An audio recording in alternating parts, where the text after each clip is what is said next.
Okay, we have enough people on the call. I think that we can begin now. Please just give a thumbs up if you can still hear me. All right, cool. Good evening, everyone. Welcome to this week's boot camp session. My name is Taiwo, and I will be hosting today's class. So today we are going to be looking at linked lists and matrix, and it will be facilitated by Soji. Hello, Soji. Good day. Hi, hi there. I'm Hi, sure how you are you? can hear me. Yes, I can hear you clearly. Great, good. I'm good today. I trust everyone is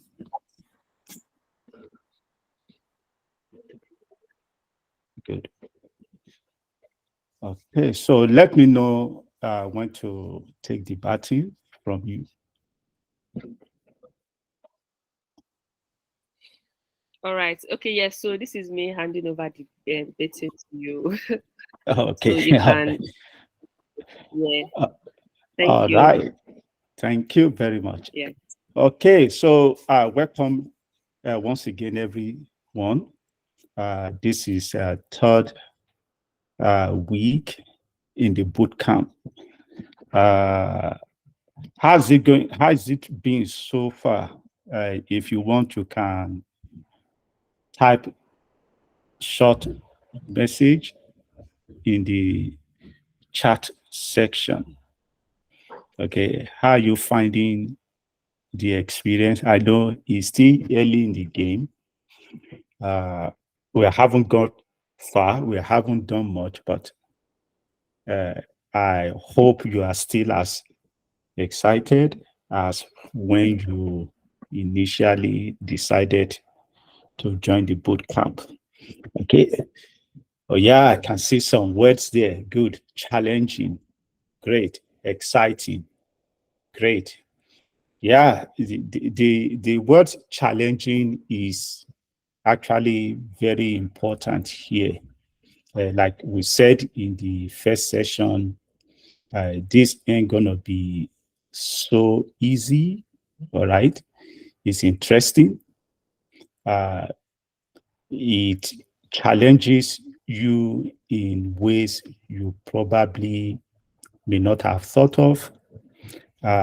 You see differently the tools you have been using in your offices or in your schools, in your classes, whatever you've been using programming language to do. Okay, so those words are very appropriate here, challenging, exciting, inspiring. Yeah, sure. All right, so I'm going to be sharing my screen. Okay, okay, share now.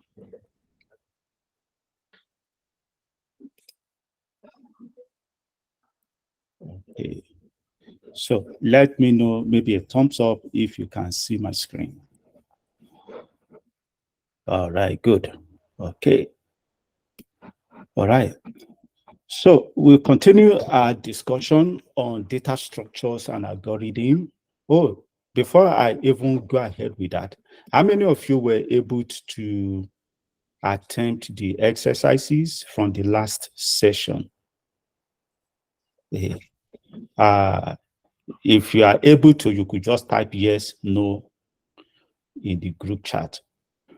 Okay. I will encourage you guys to do that. Good. I like the yes I'm seeing. All right. If not for anything, for you to get something out of this exercise. Oh, all right. Yes.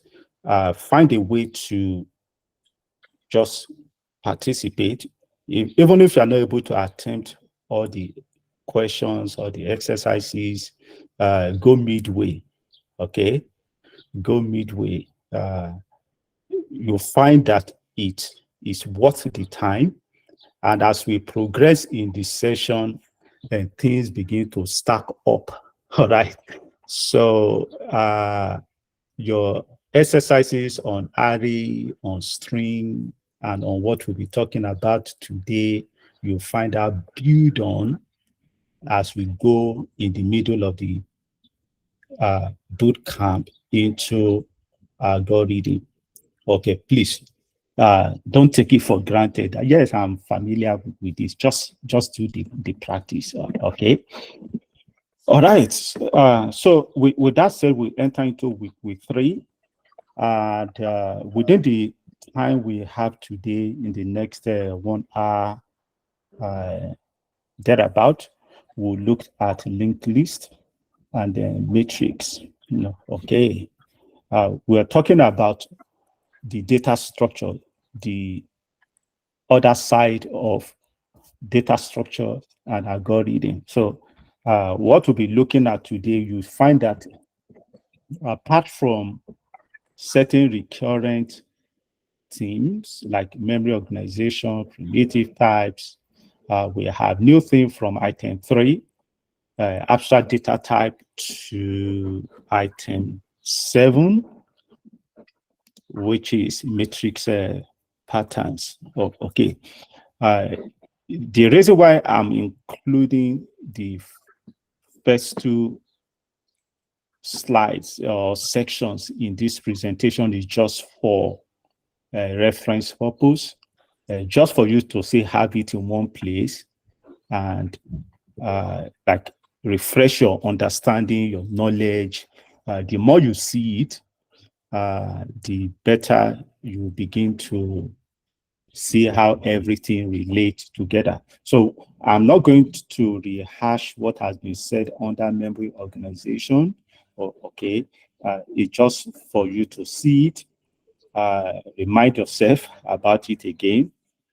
Okay, how a computer stores and manages your data in a memory structure. Okay, so the primitive types, they are still relevant. They don't change. Okay, though they don't change, you will see how they build up and eventually translate into the abstract data type, which is what I'm going to be talking about now. So from the primitive types, you have seen basic data structure. They are like your language alphabets. Whatever language you speak, there's some form of alphabet, A, B, C, D, to Z, as in English. Okay, so those don't change, but they make up the whole variety and unlimited structures like words, phrases, sentences that you can make in that language. Okay, so they are foundational. Okay, though they are foundational, yet they are very important. All right. As we move away from primitive type, we get into, in some languages, they call this complex type. Okay, so the complex type is on top of what is those foundational building blocks. Okay, so there's a way to make sense as we begin to move away from the primitive type.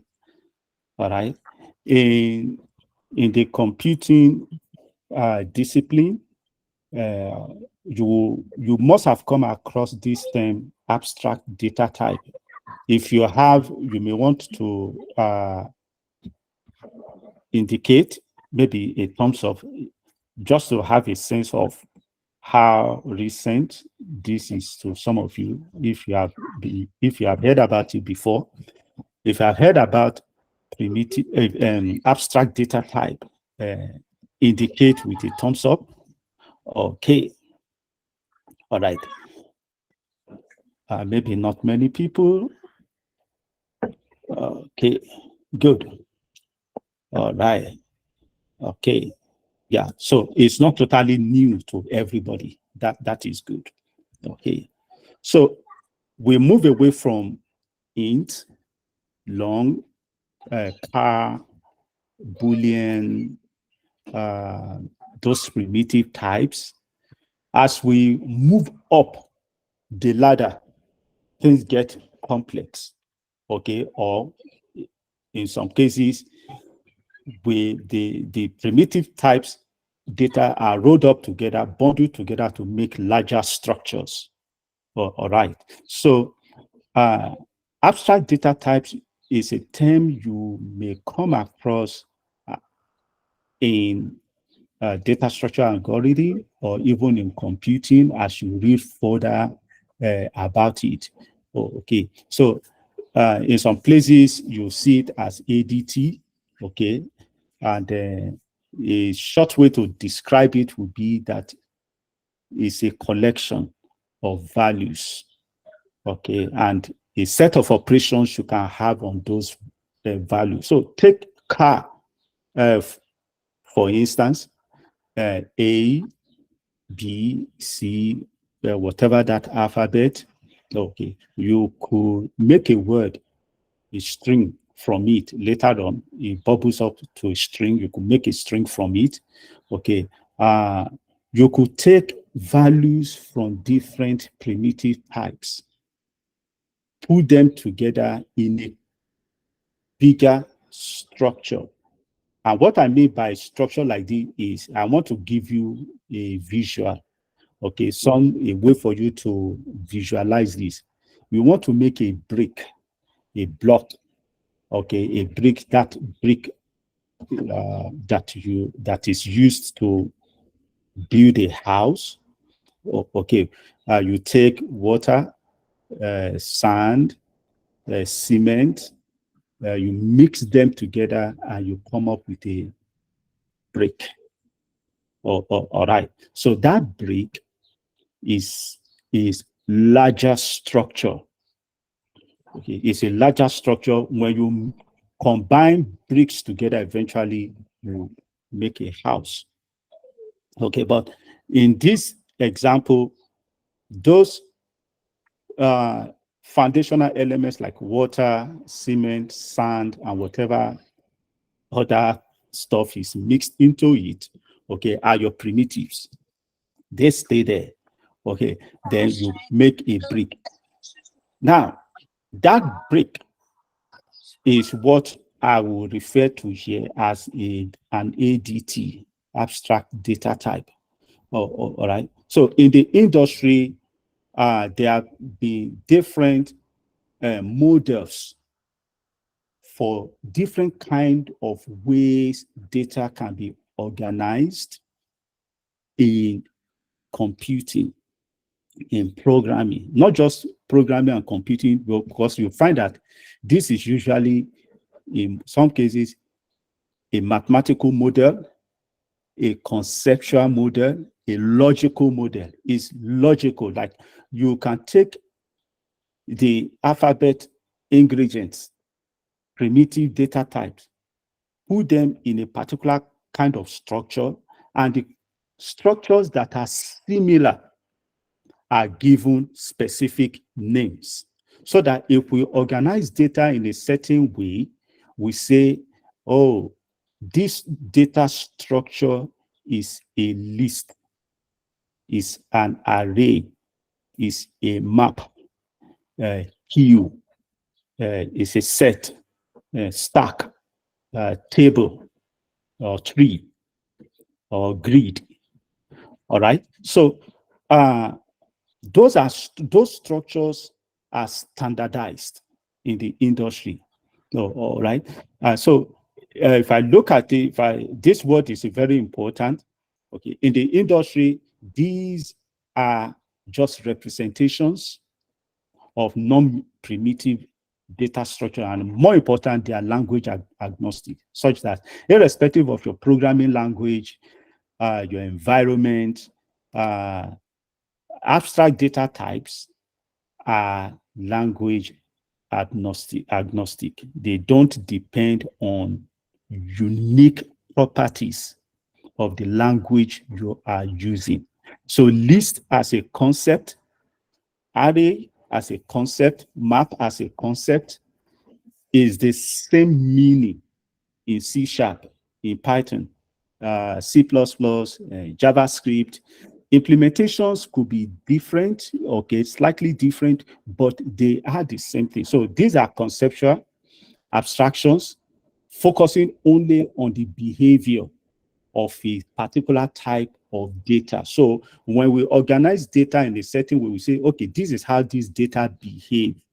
This is how they should behave. So you are not concerned about implementation at this abstraction level.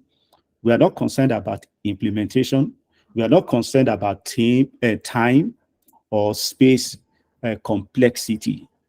Okay, whatever way you're measuring your app response or performance in terms of time or space complexity doesn't matter. All right. And each type of data is defined usually by the kind of values they can hold, the kind of operations you can perform on those values, and then certain keywords and terminologies that are related to each structure. You will get this as we move along.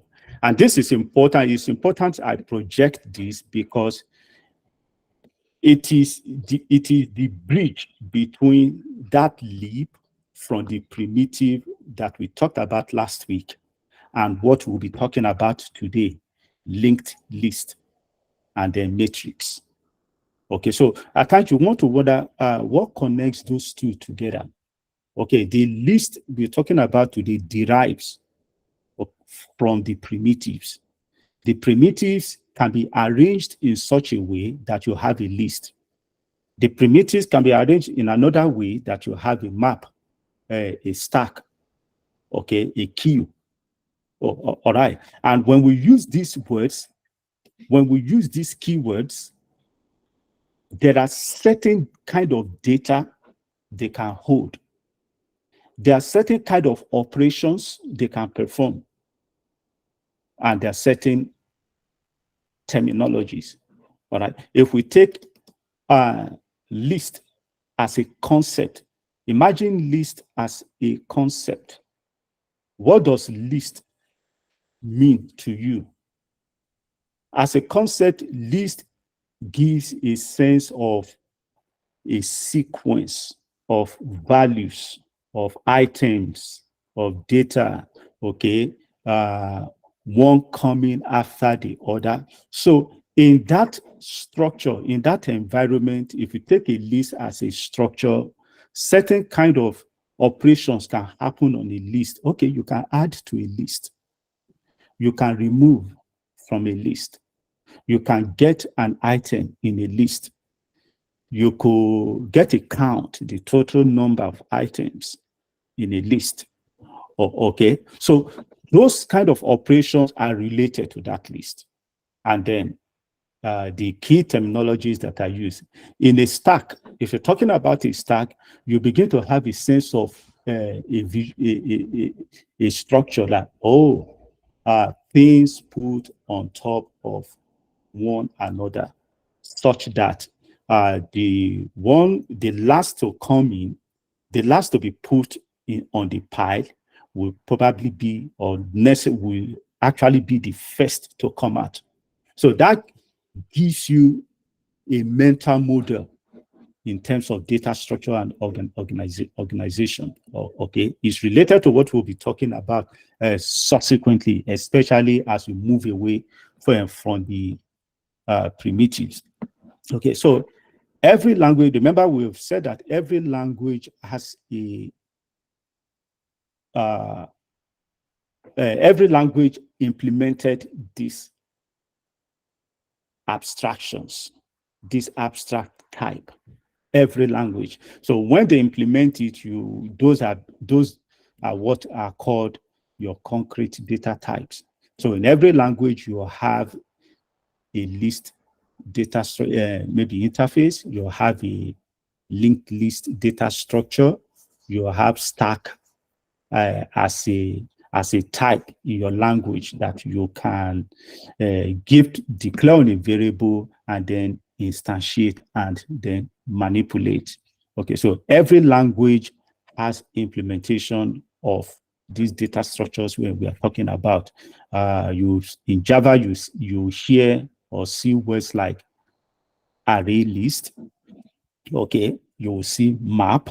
The map in Java is Java's own concrete implementation of this mathematical model, of this abstract model. Okay, so for you at this point, when you are confronted with a data or in a specific problem domain, which could be the kind of application you want to build, the kind of questions you want to answer in your interview for your customer or your client. Think about what data you are dealing with. What does it behave like? How is the data related or grouped with other data? And then what kind of operations will be performed on this data? All right. That will begin to give you a sense of how you should structure your data.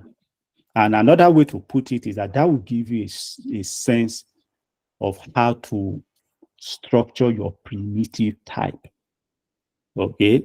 You'll see as we go from now into the linked list type. Okay, so linked list. As we go into linked list, I want us to do something. We are trying to jump from the abstract concept to a concrete concept. Okay, but before then, when you think about a linked list, what comes to your mind? Okay, I'm giving you here a hint. Okay, maybe not a hint, but just the answers. Okay, so when you hear about the linked list, what do you see? Okay, are you thinking about it as a technical concept or as a real life concept? Can you connect that terminology with something around you in your house? Look around your house, look around wherever you are. Do you see any objects that look like something you are seeing here? If you do, if you see anything related to a list, you could indicate a thumbs up, okay, in your house.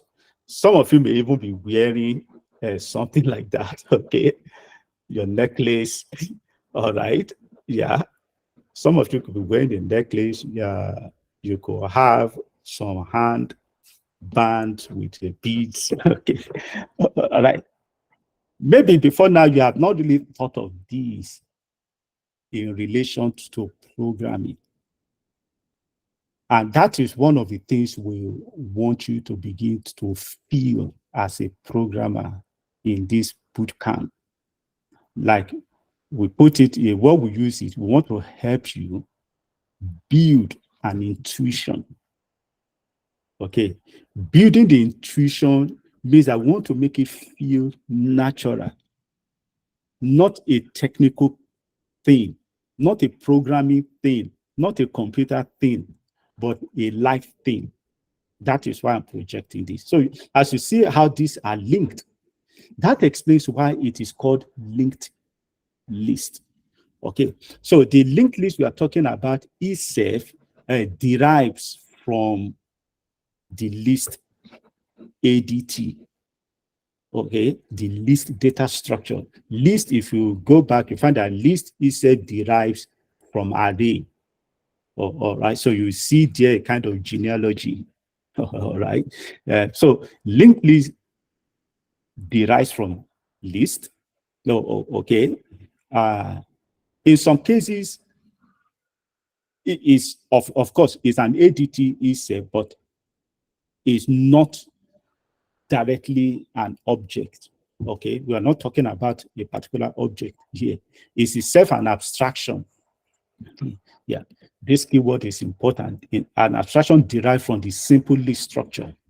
Okay, so when you think about a linked list, in this case, because it derives from a list, this just talks about the list itself, in that a list behaves pretty much like an array, all right, but it's different from an array in the sense that it can grow and expand unlimited as long as you have uh, enough storage or memory in your system, and then you don't have to bother with memory reallocation. Okay, so most programming languages have their own implementations of the linked list, that is, their own concrete data type. In your programming language, you should be able to declare a variable as a type of linked list. And then once you instantiate that object, you can begin to add things, perform certain operations on that list. But the essence of this bootcamp and the essence of data structure and algorithm is not for you to think about using the objects provided in your programming language. You are being challenged here to build the structure on your own based on the abstract data type, okay, based on the model that this is how a linked list works. Can you build a data structure that looks like a linked list and then implement operations, okay, related to a linked list? Okay, is that, I think I got a question. Is that a question? Okay.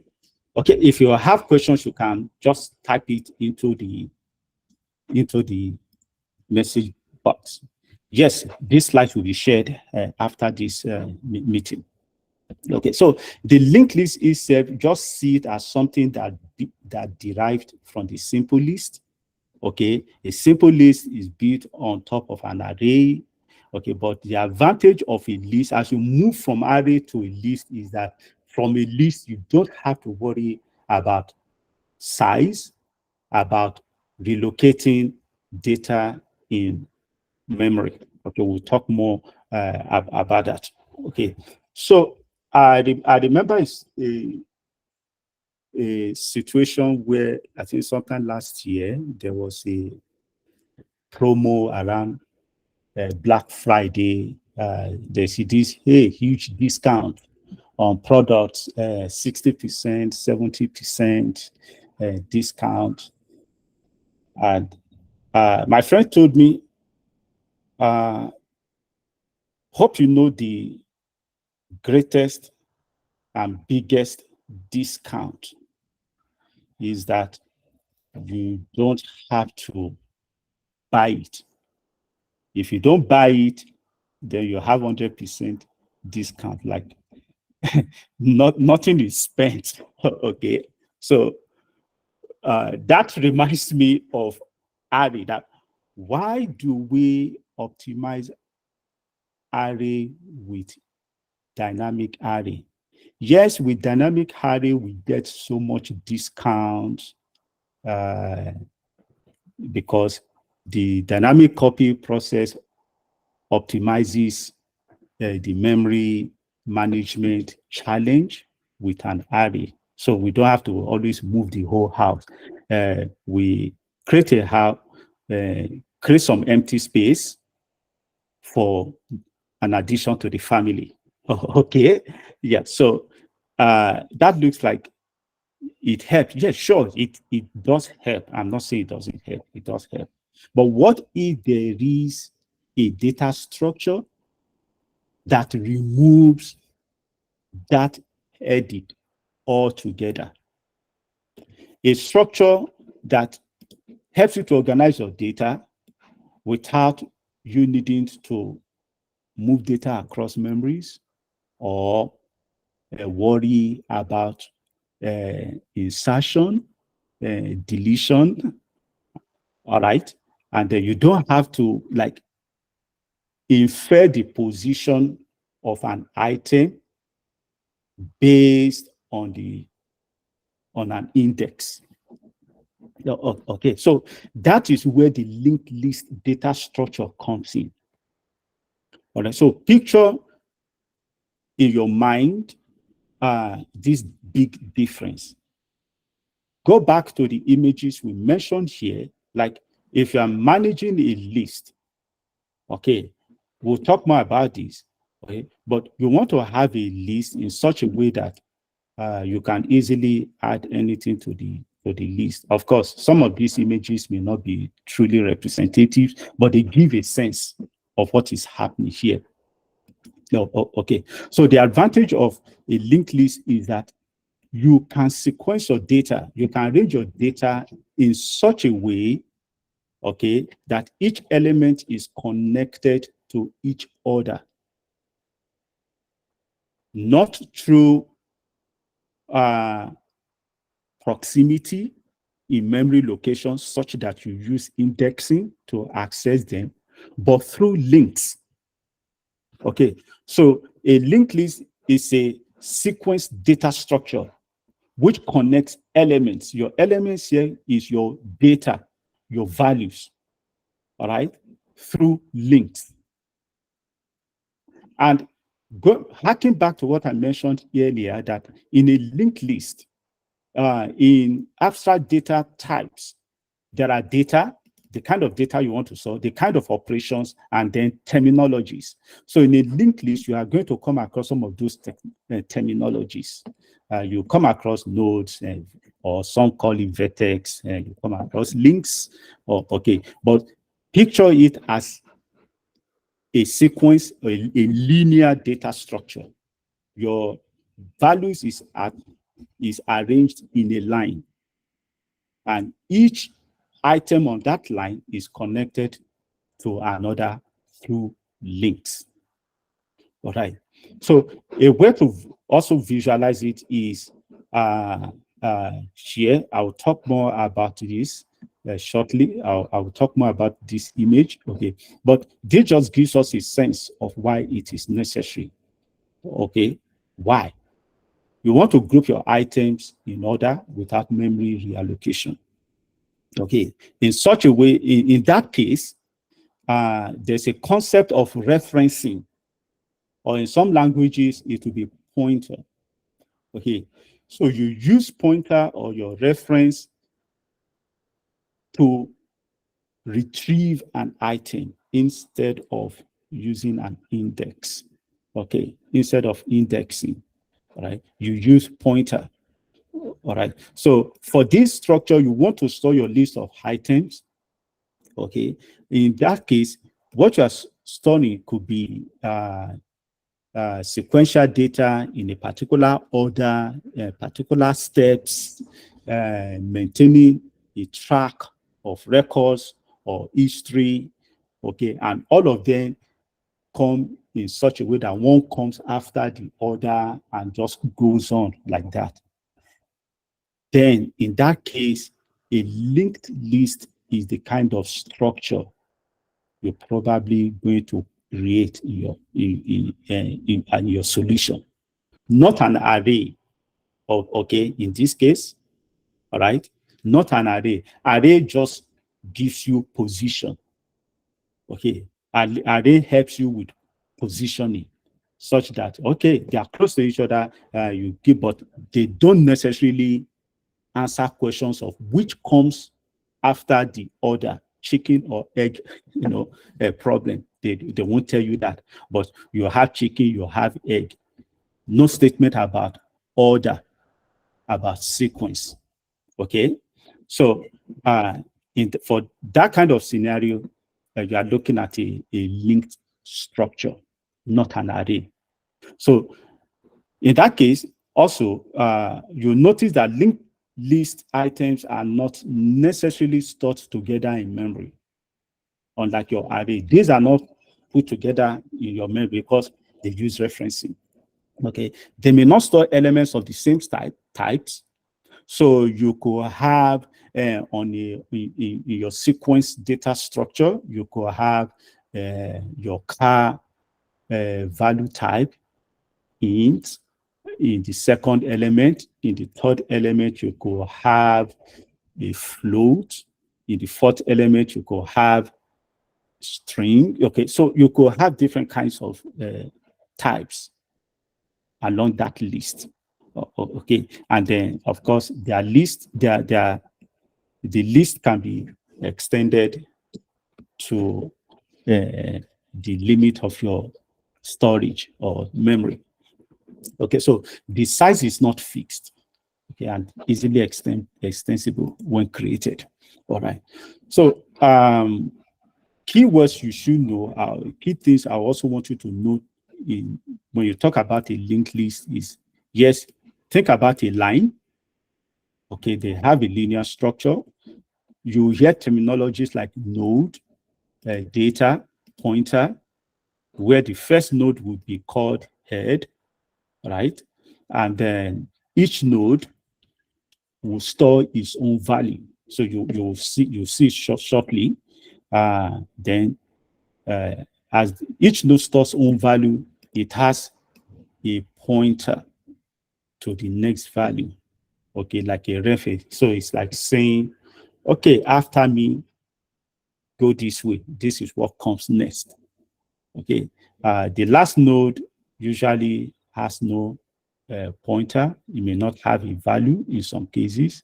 Okay, and we'll talk about the big O notation for the linked list. All right.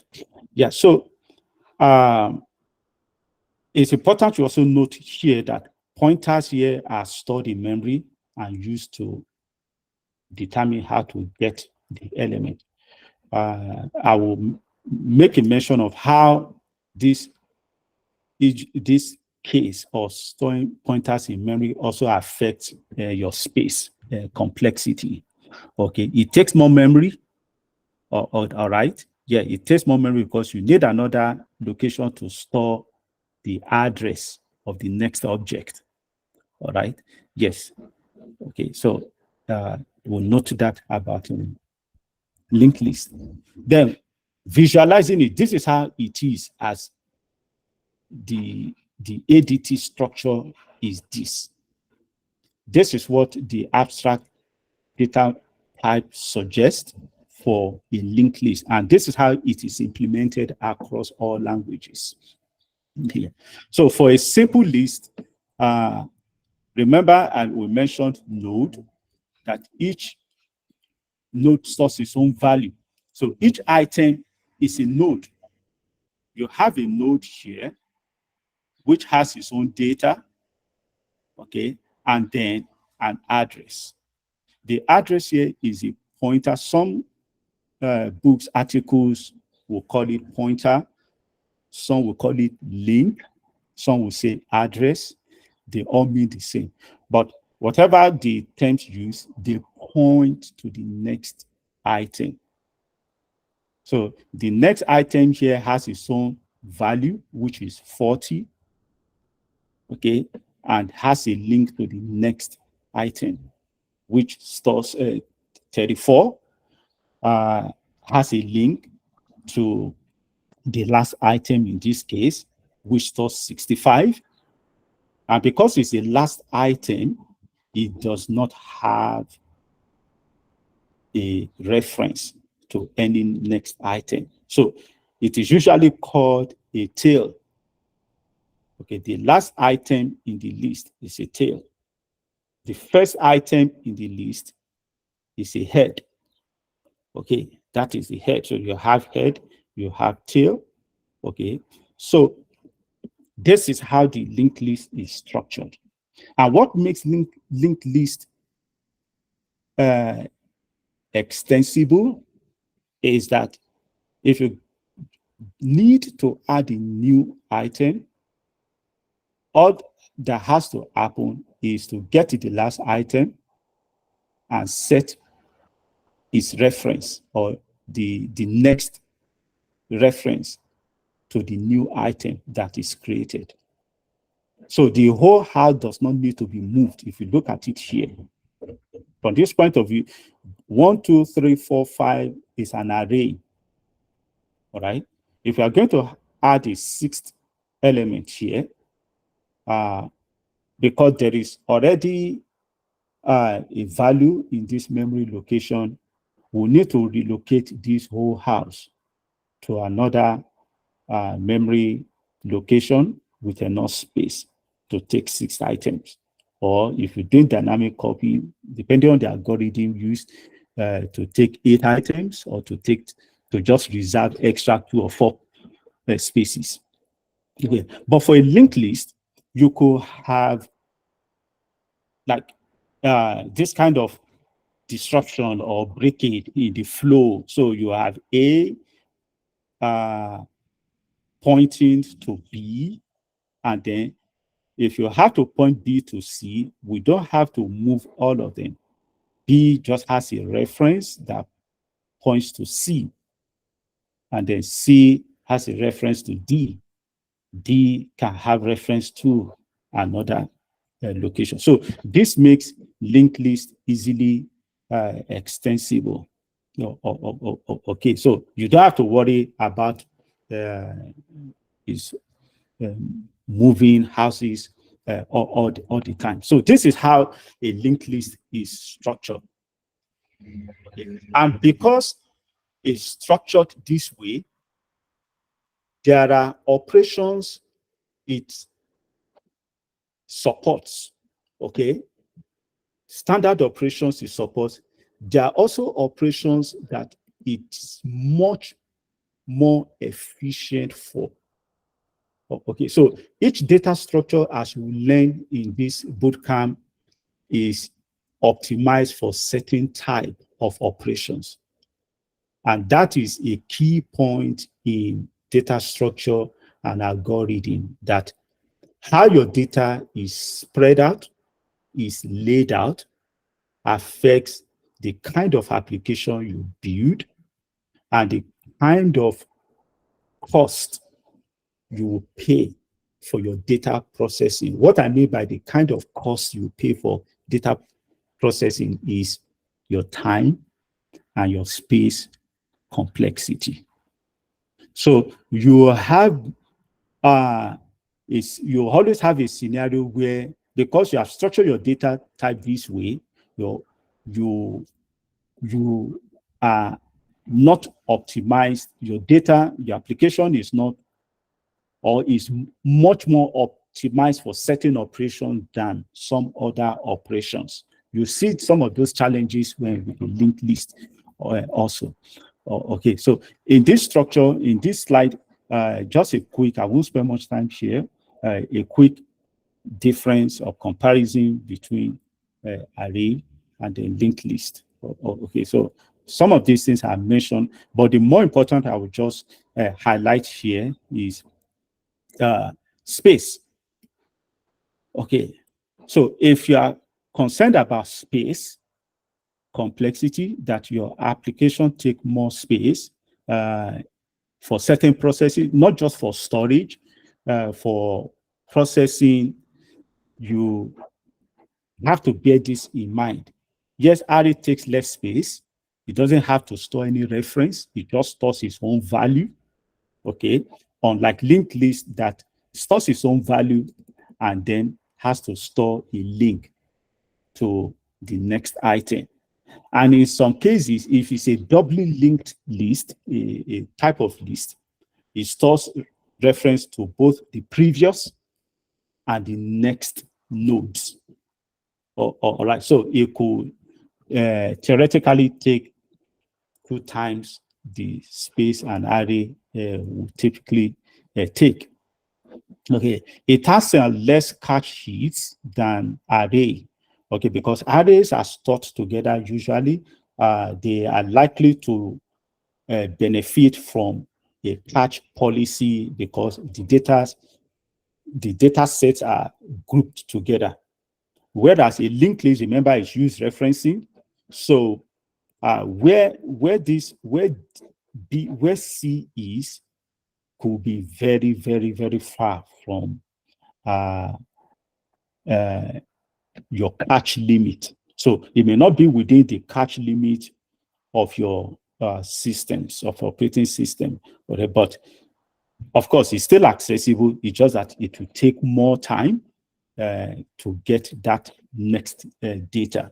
And when we say more time here, we are speaking in theoretical terms. It doesn't mean slow. So slow for you at this level in data structure and algorithm, slow, or when we say an operation takes more time, is different from when a user clicks a website and so the page is taking time to load. Oh, okay.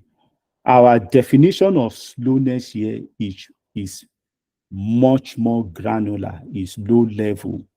Okay, we consider the difference between 1 and 2 and recognize that that difference of 1 is a lot, because if you expand it, okay, over many times, that one could be 1 million times difference. Okay, so when we see a difference of 1, we take it as serious.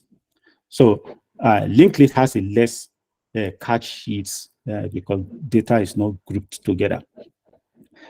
Yeah, this is also important. Accessing an item in array is very, very, very cheap. Yes, it's optimized for that. And you see that in programming, you use array a lot. You should use array a lot. Okay, you should. Okay, unlike in a linked list, array is not accessing element is not that cheap. You see it along the way.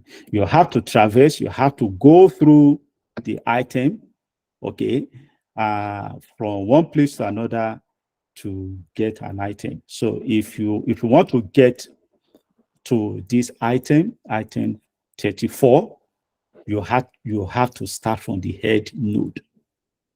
You start from the head until you get to the item of interest.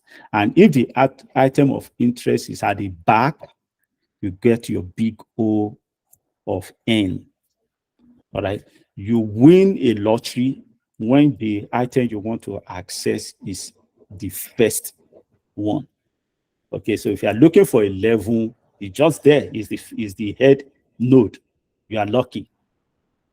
But you are not so lucky if it's at the end or somewhere in the middle. Okay. So bear that in mind. However, linked list is optimized for insertion and deletion, far more faster than array. Why is it faster? Just because we don't have to move the whole house again. All right. So it could insert data, and that's all. Okay, that's also is usually faster for inserting a new item or deleting an item, removing an item for the list. Okay, so let me just checking if there's any question. Okay, I'm seeing something here. Considering time complexity, there are cases where arrays will be better. Yes, that's very important. Samuel mentioned this. Yes, there are cases where array will be better. Later, you will find out as you write your program that if you are dealing with few items in a programming scenario, use array. Okay, some will say uh, something less than 100 items, use an array. Okay, but it's not just a matter of the number of the items. Again, it depends on the data. The kind of data, does the data require a particular order, a particular sequence that one must come before another? Array doesn't give you that out of the bound unless you want to take position as order.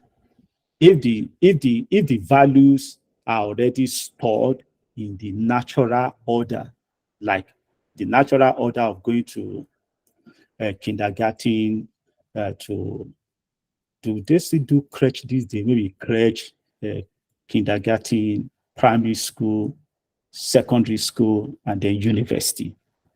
All right, that is a school natural order. If your data is arranged in that order, you are lucky. But if the data has to be stored in that order, then a linked list makes sense than uh, an array. Okay, because each item in that list will say, okay, once you are done with crèche, move to kindergarten. Kindergarten will have a reference to primary school, and primary school will have another reference to secondary school. After university, what does university point to? Maybe that's a tail. Okay. All right. So just a reference to a quick response to that question. There's another question here. Are lists always linked list? No. List is not always a linked list. A linked list derived from a linked list is a type of list. All right.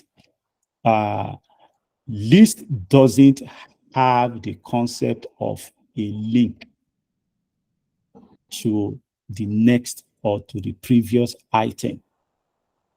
All right, it doesn't. It's just a sequence of data in a line. That is what a list is. What linked list adds to the table, to the discussion, is that, hey, here's a new kind of list that gives you order, sequence, or okay, gives you a sequence to say this comes before this.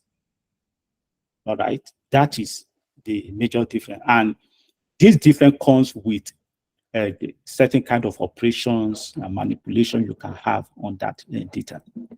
So, quick one. I think I need to be a bit fast now. A quick one is on the looking at accessing elements in linked list. We mentioned that it's not trivial to do that. It's expensive. You are going to be concerned about the big O of N. All right. So you have a list of items. This is a very simplistic scenario. Oh, okay, I think I mentioned this. Yes, you want to get to the third item. You will have to start from the head node. You cannot do a mathematical computation to as you would do for an array, where from the beginning of the array, add a number, or depending on where, if the number is greater than 0, you could subtract a number, and then you get to the item of interest. In this case, you always have to start from the head, check the value, get the link to the next one, check that one. Okay, if it's the item of interest, you are lucky, you return it. If not, you return null. Then you keep doing this until you get to the last node. So if your data is for random access, all right, random access, no. Okay, it's not optimized for quick search. Okay, it is not. But for adding, for deleting, in a grouped manner, it is. Okay. So for inserting, as I mentioned, you'll likely get your big O of 1. Some people argue, because of the iteration involved, the movement from the head to the node where you are going to insert or delete. Some literature argue it is still O of N. but give it the advantage over array that yes, it saves more, it still saves time. Okay, you don't have to still move a whole house. Okay, so but a good number of them agree that it is bigger of one, a constant time. Okay, but what it requires, what the model, the ADT for linked list uh, suggests is that to add a new node, you need to find the previous node or the previous item, the node storing the previous item. Then you add the new node containing your value. And then this is very important. You associate your new node's next node to the previous node's next node. Does this look like a tongue twister, or does it scatter your brain in some sort of way? Okay, this is important when you look at the linked data structure. You have to keep the concept of node, remember the terminologies, node in mind. And when you say next node, when you say new node's next node to the previous node's next node, it can be a mouthful, but it's something you have to like get used to with respect to a linked list data structure, especially if you get into a problem scenario that you need to manipulate this. Okay, so finding the previous item is the major challenge of a linked list. But once you have the previous item, maybe you have the previous item stored somewhere. Once you have the previous item, insertion is a breeze, very fast. Okay, it's very fast. Uh, will you will typically come across different types of linked list, which the ones I've been talking about most in this discussion have been around the simple linked list, okay, which has the concept of next node, and is not, though possible, is not optimized for reverse operation. Like you move from head to the tail, and then from the end at that tail, you want to go back. It's not. But the second type, a double linked list, okay, has this previous node where each node has a back arrow. It has a forward arrow to the next node and a back arrow to the previous node. Okay, so they hold themselves, everybody holds hands together in that kind of scenario. So you can do a bi-directional data flow. You can move forward, you can move backward. Okay, and then with this, you don't need to find the previous node. All right. For in some cases, you also come across circular linked list where you have a cycle. Okay, in this cycle, the first and the last nodes are connected. So the tail points back to the head, and then you move together, you move in cycle. All right. Because of that, the tail does not have a null reference. Okay, some will say this has no beginning and no end. Okay, like your necklace. All right. So depending, even when you come into the linked list discussion, and you have to organize your data as a linked list, think about the use scenario, the usage scenario. How will the data be used? What kind of operations, what kind of application, what kind of features are you getting from this data? So that you determine if you should store previous node reference, you should build a double linked list, or you should make it circular. And if there is no need for it to reduce your memory or your space impact, you could just go with a simple linked list. In that case, it's assumed that, okay, you don't have to worry so much about reverse operation. Okay. So to note that, then important, just to quickly check a question here. Uh, what's the difference between add and insert? Okay, good question. Good question there. There's no difference between add and insert. The difference is that depending on the data structure you are using, you have to use the right terminology. So in list, if you're talking about list data structure, you do add.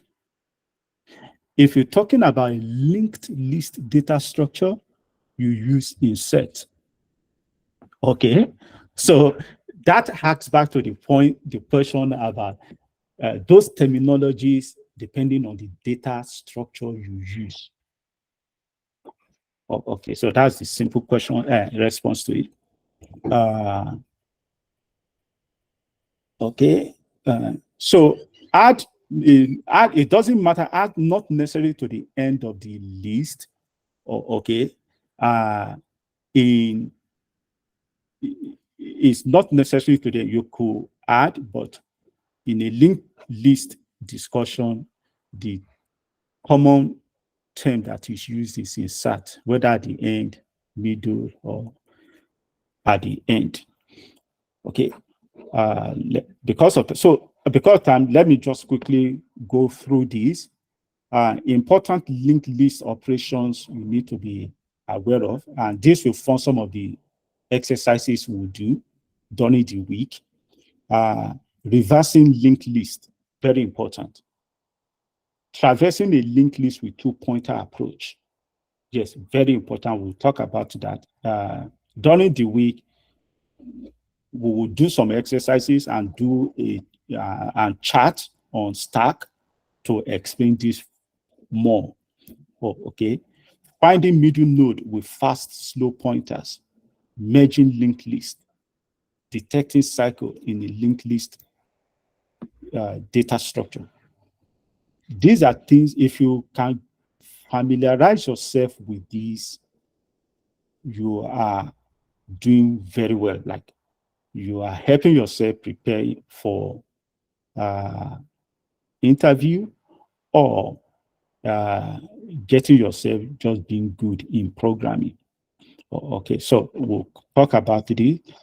We have a table here, linked list operations and their time and space complexity. No, okay. Because of time, we won't spend much time here, but they are self-explanatory, and some of the things I've mentioned before, that getting an element is not cheap. You have to worry about this. It has less impact on space. You're not creating or adding new thing when you want to access an element, but your speed is proportional to your list size. You could be lucky if you're inserting at the beginning, but not so lucky beyond that. Okay, traversal is usually costly. Search is big of N. Reverse, depending on the algorithm you use, okay, you could get a big O, a very simple one, or if you swap, you could get a more complex, more time, or more memory. You could use more memory in doing that. Okay, let me see this. Any other question before I move to matrix? Okay, someone say, I still don't understand the logic behind this linked list. Okay, good. So Nancy, just think about it as, I'll give that example again. If you want to store things in the natural order, the order of schools a person will attend in their life, from kindergarten to primary school to secondary school and to university. They come in that order. We can't store them randomly. You can't say university, primary school, secondary school, crèche. Oh, okay. Yeah. If that order doesn't matter, use an array. So university can be index 0, crèche can be index whatever. Okay. But if your data needs to be stored with order in a sequence, one to the next, you have to maintain that linkage. Think of linked list. That is why they are linked. So crèche has a link to kindergarten. Kindergarten, you pass kindergarten, you move to primary school, you pass primary school, you move to secondary school, you are successful there, you move to university. That's a linked list. Okay. Yeah. Okay. Yes. So, traversal. Okay. Oh, thanks for those who have responded to the traversal. Yeah. Thank you very much. Yeah. I like that you guys are participating and are helping me to answer questions before I see them. Thanks so much. Which programming language do we use for examples? Anyone you are comfortable with. Anyone. Okay. Even the exotic one. All right. Anyone you are comfortable with, just use it for example. Before I leave this, let me just quickly show you an example. We'll do more about that later during the week. I'll just show an example for linked list, just to make it for Nancy's sake. Okay, share screen.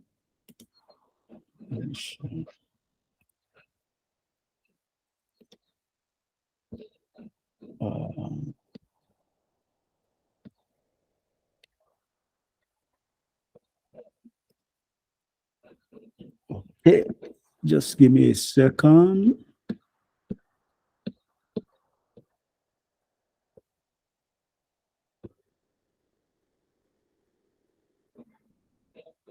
Okay, yeah, let me just share entire screen. Okay, yes, so here's a quick example. Can you see my Visual Studio Code? All right. So I have this link list type imported on this screen. The implementation is this. So I have my linked list defined here. This is JavaScript. Oh, okay. So in this case, I'm implementing the abstract data type of a linked list, where I define the specification in that abstract data type head. I should be able to find an item. I should be able to insert, remove, find a previous item, or display all my items. Okay. For the node is just a simple type that has the data I want to store, and then the link to the next reference. So what I did here is, for each method, define, okay, this is what I do to find an item, to insert an item, to delete an item. Okay. We'll talk about more of this in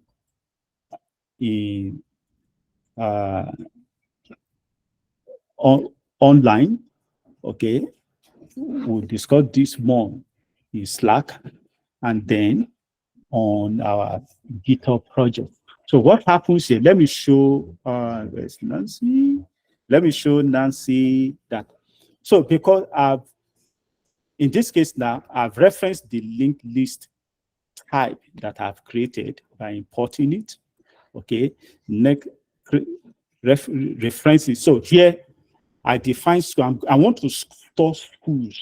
I want to maintain school records here for this very simple, naive scenario. I want to maintain a school record. So I'm storing that order of schools in an organized way as a linked list, such that we are saying at the head, it should be kindergarten, followed by primary school. So primary school comes after kindergarten. Secondary school comes after primary. University after secondary.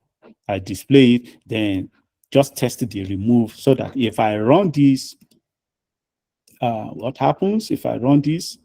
I get a list in my display here. It displays kindergarten followed by primary, secondary, university. If I removed secondary, I have kindergarten, secondary, university. But the important thing here is showing that when you want to insert into a linked list, you have to think about where you are inserting, uh, after which record, after which item. And when you are removing, you have to link the previous link to the linked point to by the node you remove. Oh, okay. So that implementation always puts that in mind, such that if I show you quickly, I'm pressed for time now. All right. So if you look at the remove implementation, I find the item I want to remove. This is why some people feel this is still big O of N, because there is a traversal that happens here. I find the node for the item. I find the previous node. So once I find the previous node of the item I want to remove, all I do is check. Okay, if the next node is not, just for safety scenario, then look at what happened here in line 42. I say previous node dot next jumps. It's just, but what happens here is that the node I'm removing, I am dereferencing it, jump over it in memory. So nothing is linked to that node or that data again. Nothing is linked to that memory location again. Looks odd, right? And that's why also, yeah, it looks odd. Okay, but it makes sense because we are skipping over the node after the one we are removing. Okay, so this is the abstract data type as specified. This is how the link list structure works, and this is how removal is done. Okay, so again, this harks back to why we say that we don't have to do anything about moving house because we remove data or shifting the values, because in array, once you remove, depending on where you remove, you have to shift and reallocate position. Okay, everybody fall in line, like somebody leaves a place on a line and everybody moves forward, or everybody moves backward, or if you start in the middle, okay, people move backward at that point. Okay, so you have to bear some of these things in mind about the data structure you're working with.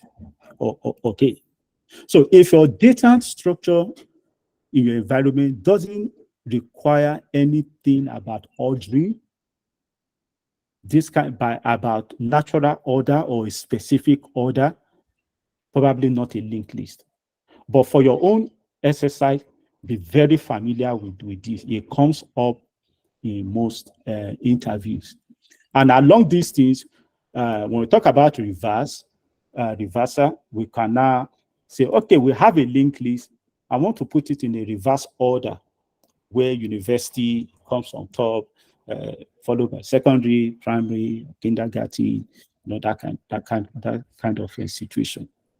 Okay. Okay, because of time, let me jump back to my slide. Okay. So I don't know if there's any other question.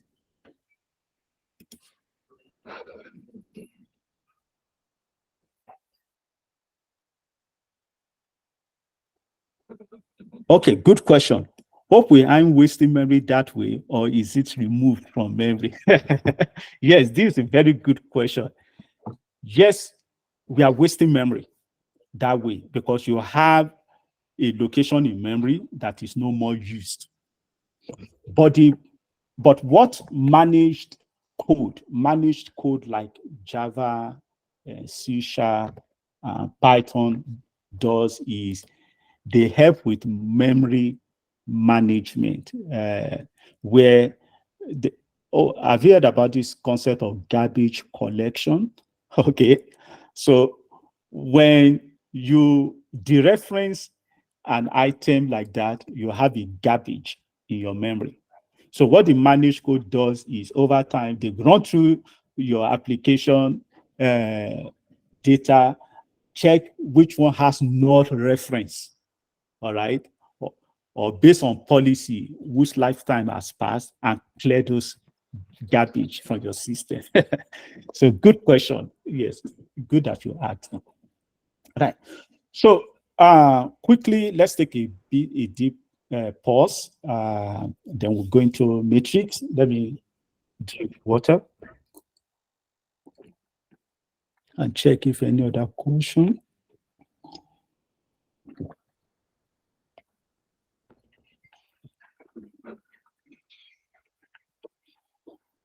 No, linked list does not store only unique elements.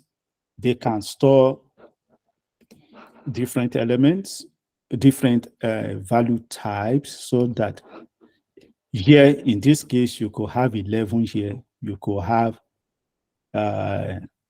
name of a person here, you could have true here. Right? So it doesn't have to be of the same type.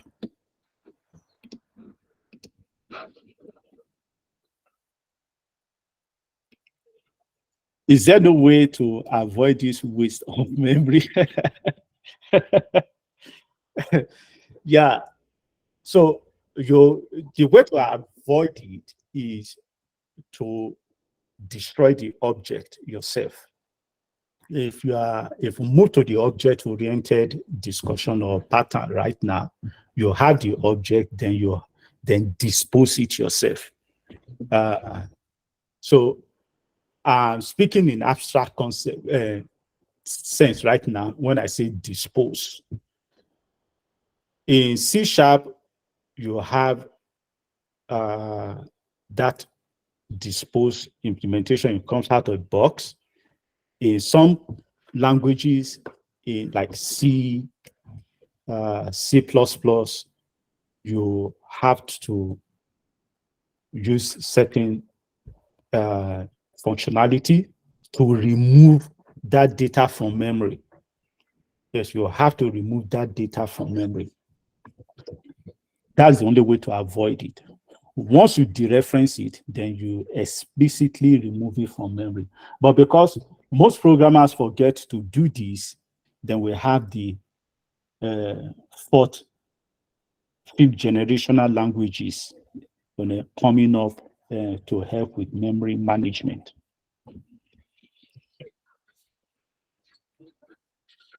Okay.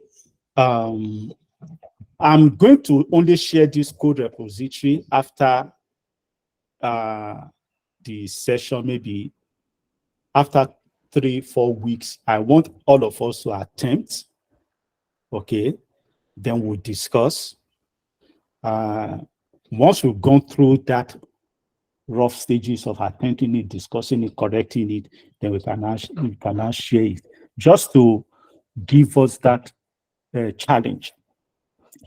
Oh, well, I didn't do a good job of managing my time. Let's move over to the next one now. Sorry, let me Share my screen. Okay, share.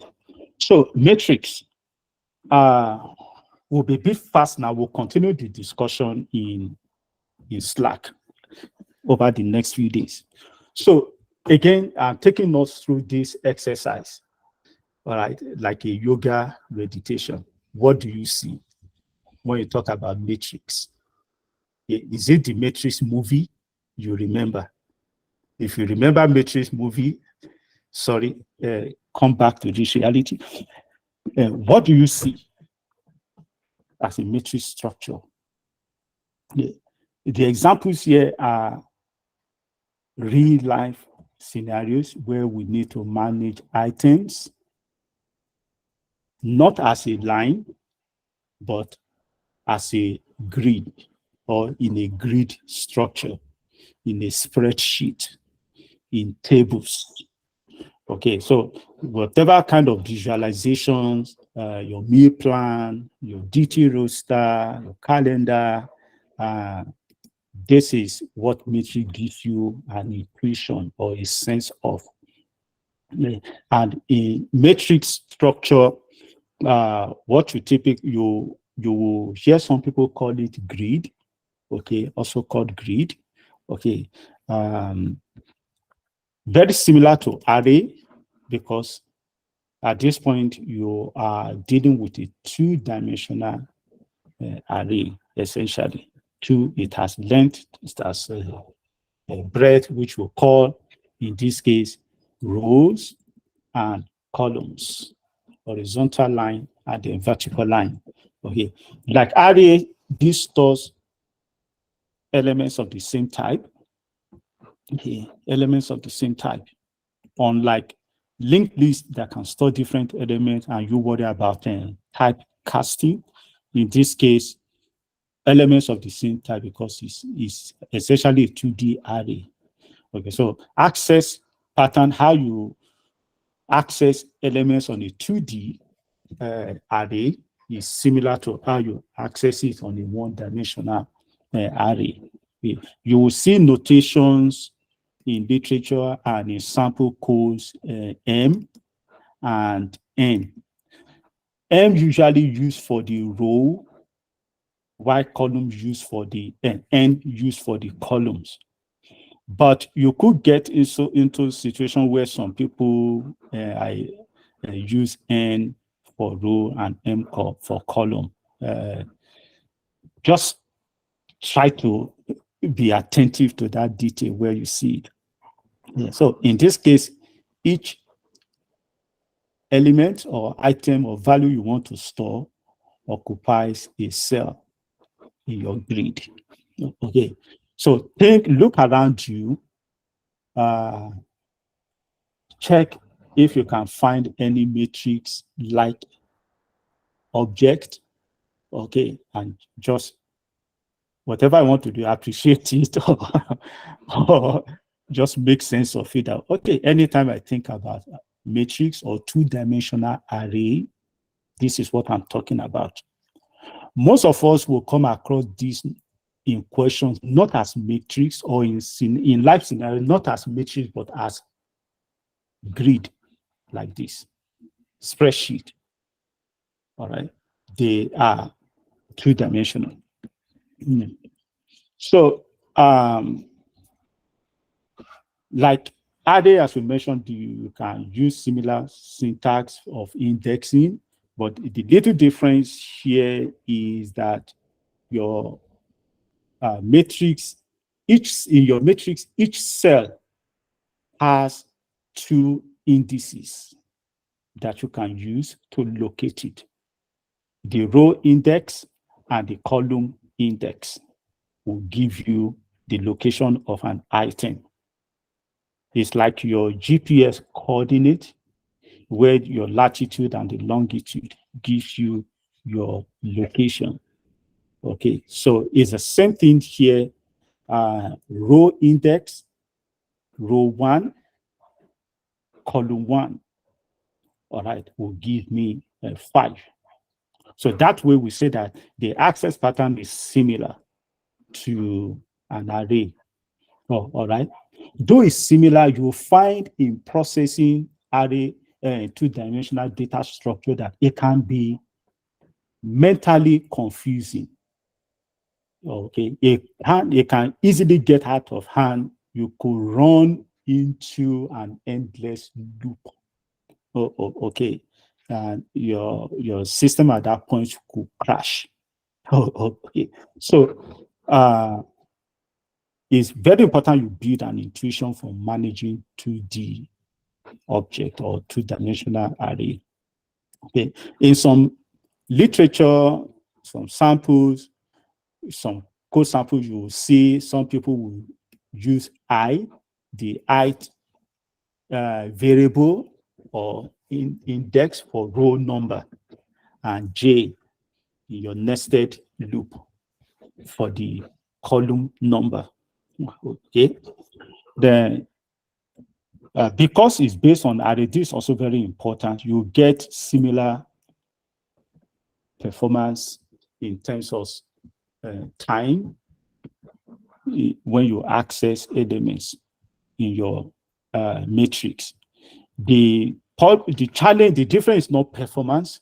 The challenge is getting an intuition for this. This is your array variable, okay? And here you're saying, okay, row index I and column index J. Whatever is there at that point, so that if I say X1, 1, that gives me 5. Okay. So the challenge with managing a matrix is just escaping this order, getting used to this, and getting used to the inner loops when you do an iteration, especially as you begin to apply some computations on indexing and move position. You'll see in some example during the week how this can easily get depressing. Okay, but it's very, very important. This is a foundation for a larger concept of dynamic programming. Okay, managing a matrix, if you can master a matrix data structure, you will do well in dynamic programming. Okay, we won't have so much time. Maybe in another session, we could talk more about that.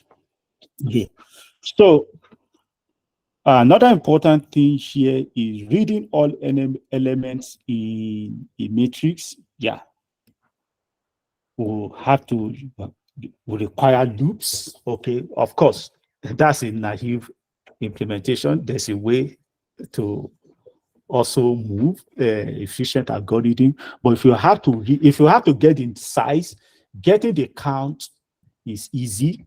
Okay, you could multiply n times n. Okay, but reading out all the elements require looping. So the running time usually you get will be this, depending on the row number and the n number. Okay. Any questions? Okay. So a two-dimensional array or a table of elements arranged in rows and columns. Yeah, that's good. Yeah, that's it. Like images. I don't understand this.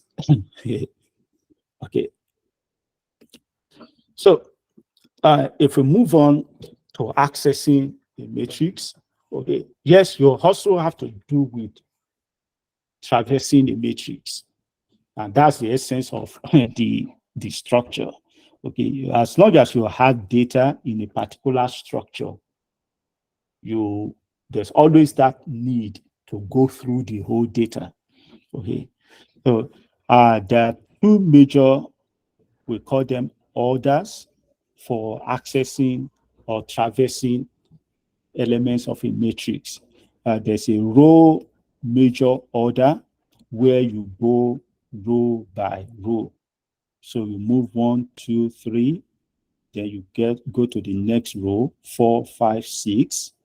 You go to the next row, the last row, 7, 8, 9. Okay. Then there is the column major order where you go from 1, 4, 7, 2, 5, 9 to the last column, 3, 6, 9. Okay. But you will be advised to go usually with the row major order. Okay. For the simple reason that, remember, this is an array. Okay.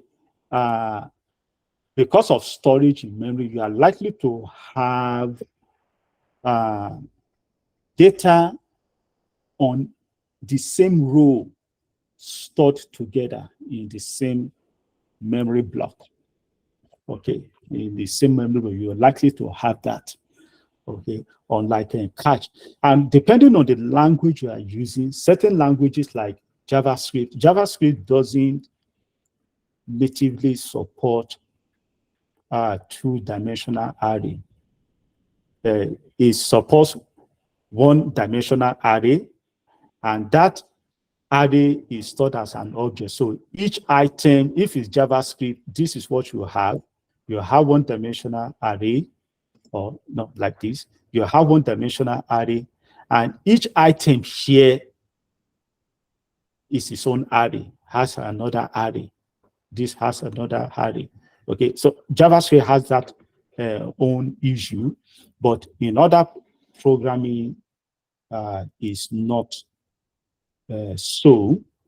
So row major order, you are advised when you process your two-dimensional matrix, that means that your outer loop, your first loop should iterate, go through the row, then your inner loop will go through the columns. So if you say for I equals to I less than M, M being the number of rows, okay? So number of rows being, in this case, 3. So you are on the first row. Now, as on the first row, you pick the first item, then your inner loop begins to go through 1, 4, 7. Assessing, you process the column that way. Okay. So row major that go through the row, and for each row, access a column along that line. Okay. Then, sorry, I think for each row, as you get the first row, then you move here to access this column, then you move here to access this column in your inner loop. So you are always moving horizontally. When you get to the next row, you start here, you begin to move in the nested loop, you begin to move again horizontally to this one. So you get here, the last row, you begin to move horizontally here. So that's the visualize, that's the idea of traversing a matrix in an efficient way. Okay, row major order. Okay. Basic operations on a two-dimensional matrix will be yes, getting the number of items is part of what we do in the exercises following this. Number of items is cheap. Traversing the elements, depending on your choice of using recursion or the no recursion approach. Each of them has their space and complexity. Oh, okay, so you will test that in our exercise during the week so that we can see especially for this, so that we can see the difference. Okay, this is very, very important that we have to do. Searching is you can also use the array computation. You benefit from the array computation or mathematical computation algorithm of using indexing. So your search is just a matter of row index and column index. Inserting still follows the same pattern. The particular location where you want to insert your data, and then depending on what happens under the hood, your language manages the dynamic copy process, or the however it manages that, it just does that for you. Okay, deletion is still the same thing as you find in your last, as you've discovered in your last presentation on array. So these operations, I will require you to practice with them, okay, for matrix. Yes, basic operations you should be able to do with matrix. Then when we move away from those basic one, a matrix for some interviews and operations, especially in data science, you have to manage things like flipping, arrangement of columns or rows, where you do a transposition, your row becomes your column becomes a row. Okay, so you could say 1, 2, 3 now becomes, instead of it being on a row, it becomes a column. So it goes this way: 1, 2, 3. All right. So you could be asked, or you should practice how to flip, to transpose a matrix data structure. Advanced concept on adjoint, on inverse. You may not bother with the inverse. Yes, rotation is also similar. You may be asked to rotate this structure 180 degrees. Okay, so just something important one to also experiment with in matrix, to practice manipulating a matrix structure. Okay, it's interesting. Okay, and interesting because it has a lot of applications in data science, in matrix multiplications, for certain arithmetic functions. When you want to compute certain polynomials, matrix can be used to do that. Okay, matrix data structure, like storing your data in two-dimensional array, gives you such a leverage in a much more efficient manner. And as I mentioned before, as you manipulate and get comfortable with 2D structure, you are providing a very good foundation for dynamic programming algorithm later on. Very, very important. So in terms of the matrix operations, typical things you will find on time complexity, yes, is higher a bit than array because of the extra dimension. Okay, so whereas array would be O of n, okay, you have to, in this case, be mindful of your column, m times n. Okay, then your space complexity, iterations using nested loops uses less memory than the recursive function. Okay. How many of you have wondered about recursion? How many of you have wondered, you love it, you like to look for scenarios where you implement recursion, maybe for Fibonacci sequence, for factorials of a number? How many of you? Okay, okay, you like it, right? Okay. Well, I can see a number of people. Yes. I also do, or better put, I did until I started looking more into data structure and algorithm. But before then, until I implemented it in a solution, and I got whooped in the sense that I got embarrassed when, after some data size, the memory usage of my application became so bloated. And when you deploy such application uh, on whatever server, whether on premise or on cloud, you find out that on cloud, it increases your cost.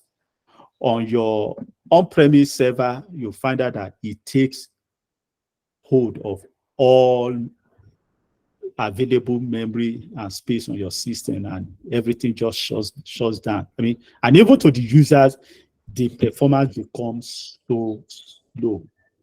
Is cool when you look at it. The caution is cool, okay, it's cool, but it uses much more memory because it it works in such a way that output from an operation is stored in memory, okay, they are all stacked together in the memory until the end of the operation. So if your data size is small, a factorial of 5, yes, you get away with that, but don't try that on a factorial of 1,000. Okay, don't try that at all. You're going to embarrass yourself. So just be very careful about the caution. Okay, you are safer using iteration.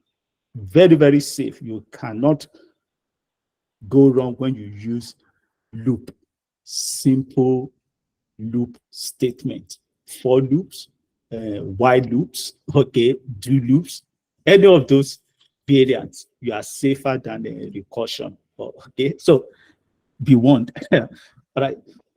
Search, anything having to do with matrix operation, just be aware that your time complexity is row multiplied by column size.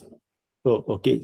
Apart from that, uh, you will get other benefits as you do within an array. Okay. Then transposition is another area we practice. Okay, I want us to do this practice on the transposition where you change a column to row, a row to column, and that kind of structure. Oh, okay, so again, your space complexity will be determined by the implementation you use. Okay, so iterations in this case, okay, you spend more time. Okay, you can see the variant here that when you're doing transportation, okay, when you do a simple assignment, okay, you use more memory, unlike when you do a swap implementation. Okay, has any of you worked with, have you done or implemented swapping number for number or swapping position in your array, maybe manipulation? You have to, please, you have to, maybe after this session, just test it, see how it works. Okay, yeah, it's very important. Some of these things we are made, they are just so simple, so basic, but they are just as beneficial as you entering into the gym and taking a dumbbell of weight and just moving it, just lifting your hand, moving, exercising your muscle. You take a heavy object like a dumbbell or a small weight, and maybe 15-inch pin, and move it towards your elbow. You relax the elbow. Just that simple exercise, you are doing a lot in just helping your muscle, in this case, your memory and your mental muscle. to assimilate this concept. Okay, and when you get into areas where you have to implement programs, write a program to solve a problem, uh, they are cheaper at that point. It is not at that point that you want to check how to implement swap. It's not at that point you want to implement how to traverse a 2D. Okay. It's not at that point you want to check, okay, which one comes first? Is it row before column or column before row? No. At this point, you should establish that, okay, row, column. The first index is row, the second index is column. Then in how you in your traversal statement, you should move from row major order. That's move from row to another row. So your outer loop is row, your inner loop is column. Okay, so for each row, you process columns along that row in a linear order or in an horizontal order. Okay. So let me see if there's questions. The 11, 12, 13. I think there's 4 raised to power 2 and n raised to power. Okay. Maybe we could digest this later in our Slack and discuss more about it. Yeah, yes, because of time. Yeah. Okay. So left one, what we are taking three. Okay. Yeah, these are discussions we could have on the Slack channel. Okay. They're giving individual times to really think about it and compose. Yeah, maybe not on the fly now, but good questions. I like the interactions, the engagement, and that what we are discussing is generating this kind of discussions. Yeah, good job, Manish, Luafemi, and all. Okay, we begin to wrap up on typical patterns. We'll experiment with this. You have a link, you have this slide data, you have a link to some lead codes for you to practice. Okay, on a linked list,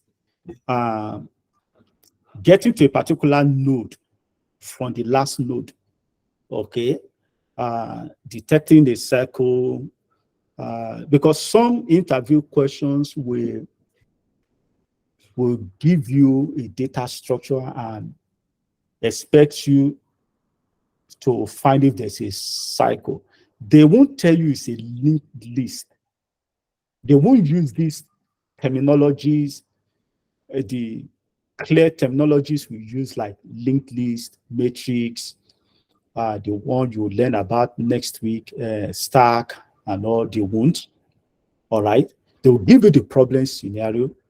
You have to think about the problem and then infer the data structure that is embedded in that statement.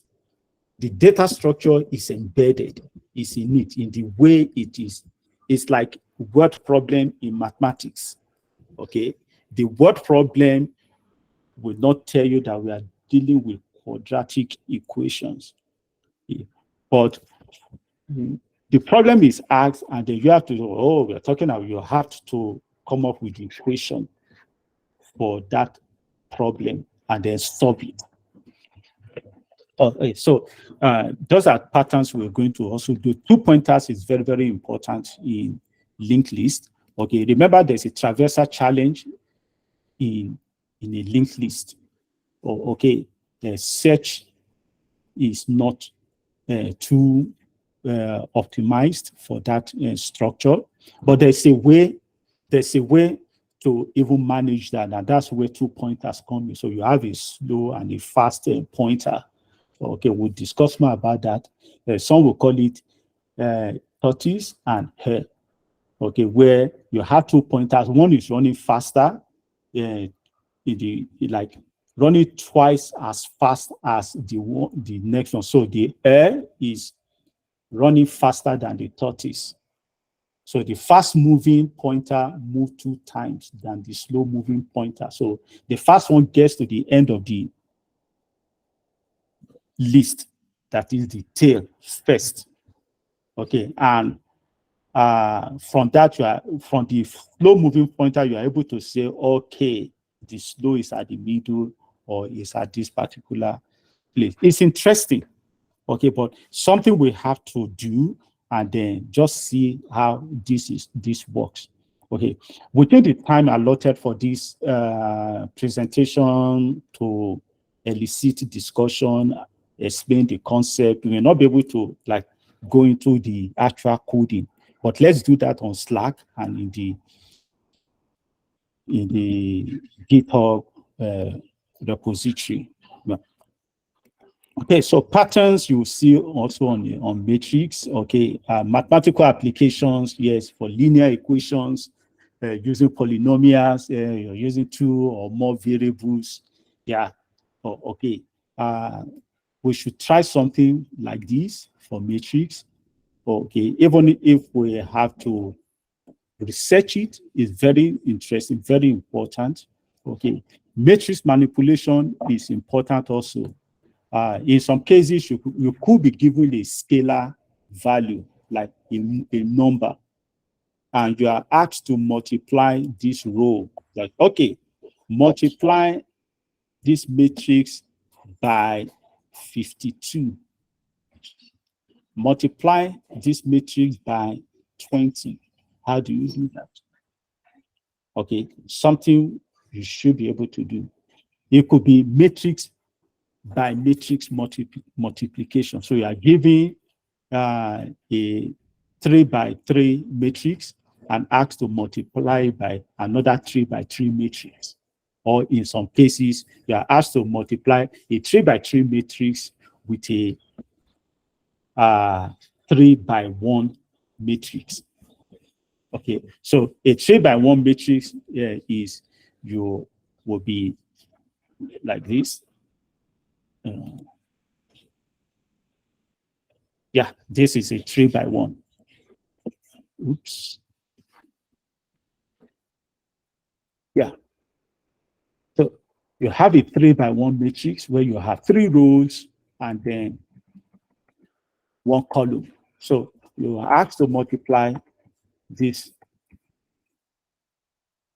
multiply this with this. Are you scared? Don't be. It's actually not that difficult. Okay. Okay, it's not that difficult. You'll find that, yes, as you do this, you build a flexibility for it. It's very interesting. So we should do this. If you're unable to do, at least we should do something like this. Yeah. So that's patterns of matrix we'll do, matrix, and then multiplication and addition. All right. I think that would be all. I purposely included this slide 8, problem solving. We have the problem, but this one, okay. A quick note on this, please. This is very, very important for the topic we discussed today. Indexing, key skills to develop. Indexing, manipulating 2D array, the matrix manipulation, that fits into what I was talking about, matrix by matrix multiplication, okay? Then using iteration, very important. Using loop statements is so basic, but very important. It's not intuitive. All right. Remember, we said we want to help ourselves build intuition. So it means we have to get used to this fundamental stuff, little stuff like, is this not too basic? Yes, it's too basic, but don't be surprised. 10-year-old programmers, 15-year-old programmer, 20-year-old programmer can still struggle with this if they don't go beyond it. Okay, but once you've got the intuition, you soak yourself in it for like 3 months, you build the intuition, you find that yes, you can easily manipulate it. Right? Like some people still struggle with why statement or do statement, especially maybe something like do loop. Oh, do. The way to put the loop. And then you write it, you find out that, whoa, it goes into an infinity loop. Okay, so this is very, very important. And so problem solving stuff like from last week, I still leave them here for us to go through, okay, for every slide. So thank you very much, everyone. For the exercises, I will still project this on our Slack. Your exercises will be this. You build your own linked list in your language. You will insert, you will implement your find previous, your remove, your display. You do a reverse. So you take a linked list and you reverse all the items. All right. So you do the same thing for matrix, okay, in your choosing language. Just manipulate this. You can see I have here reverse row, reverse elements of a specific row. So rather than 1, 2, 3, it should be 3, 2, 1. Reverse column, sort. You understand? You want to get a diagonal along the matrix. Okay, so these are interesting exercises that I look forward to us talking about in the next few days before the next meeting. So thank you, everyone. It's been 2 hours here. I appreciate all your questions or contributions. If there's any more questions, we'll take them on Slack. So, Taiwo, over to you.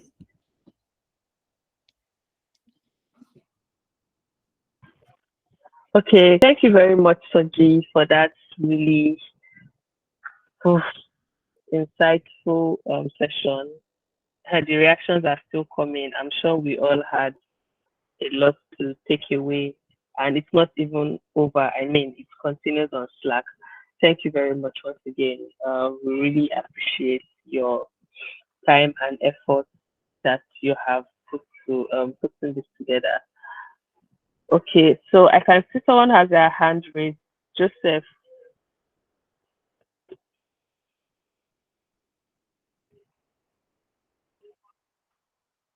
hello, Joseph, your hand was raised. Okay, down. I guess that was a mistake. Okay, Prince has their hands raised. Please, can you quickly unmute and speak? All right, yeah. Good evening, everyone, and thanks to the facilitator. That was a nice one. And yeah, I was actually hearing you making mention of Slack and then GitHub. So I actually don't have access to it. So how do I get access to the Slack for weekly? What's it called? Maybe weekly classes and getting to ask questions when necessary. Okay, Shay has dropped the link to the Slack channel in the comment section.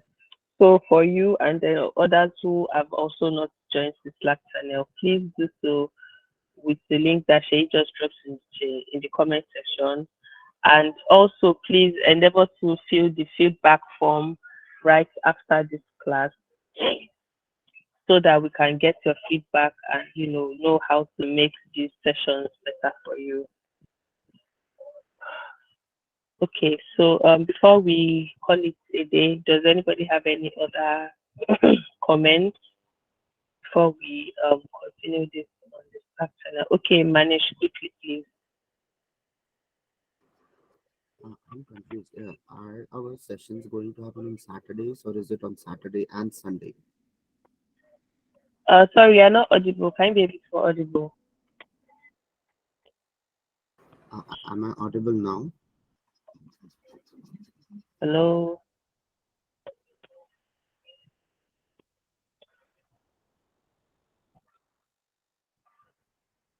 Okay, Okay, tell you post it. Okay, so I'll take one more person and then we can wrap it up. Nancy, please go ahead. Oh, sorry. I think Manish was asking if is this session hosts on Saturday and Sunday. Oh, okay. I just saw his comment. No, it's only on Saturday. Yes, it's only on Saturday, 4:30 p.m. to 6 p.m. West African time. Only on Saturday. Yeah, you're welcome. Nancy, go ahead, please. Okay, hi, good evening, everybody. So please, I don't know if they can drop the facilitators can drop resources or Sasoji, if you can drop extra resources for me to, because this matrix I don't really understand the concept at all. So if you can just drop extra resources, YouTube videos, articles, or whatever, so we can just so I can just go through them and learn more. Thank you. Okay, sure. We'll also put them on the Slack channel. Yeah. All Okay, right, thank you. cool. Nice. Thank you very much. All right, thank you very much, everyone. This brings us to the end of this week's session. Please let's continue our engagement on the Slack channel. Don't forget to do your exercises and yeah, see you all same time next week. Bye everyone. Bye, Soji. Bye, All right. everyone. Thank you. Okay, nice speaking. Okay. Bye. All right, same here. Thank you, everybody.